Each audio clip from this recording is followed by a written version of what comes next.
terms of viewing oneself as creating a reality, I've often, like most people working on myself, the tendency to beat myself up when I've created something that I can't get out of. In other words, then you didn't create, then the you that you're talking about didn't create it. The question here, make sure it was heard, is this idea about us creating our own reality. Now, I never said that.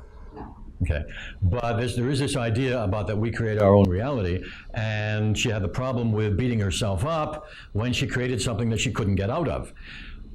Well, if you couldn't get out of it, then it's not appropriate to say that you created it. And so I say again, the you that you're talking about didn't create it. If you don't know how you did it, you didn't do it.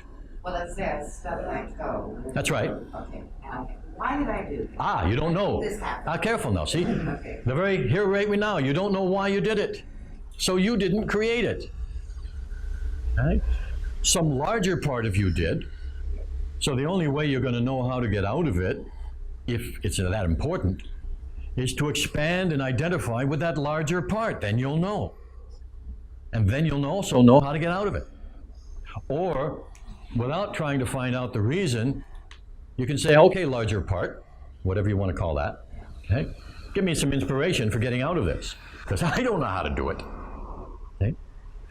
So this whole idea that we create our own reality, you can't use that really effectively unless you know what you did and were aware of doing it at the time.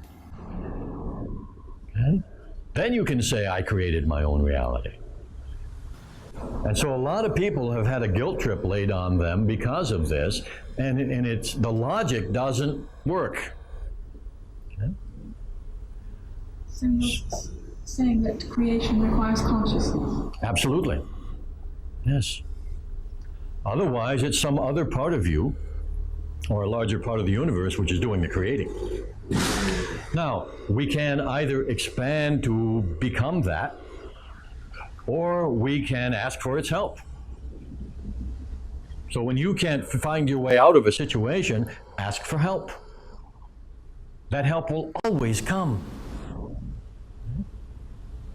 You got to ask, and then you got to look for it. And it may not come the way you want it to, or the way you expect it to. But if you ask for something, a way will open up. Okay? So you don't, again, you consciously, with whatever state of consciousness you're in, are not always the one who has to do all the work.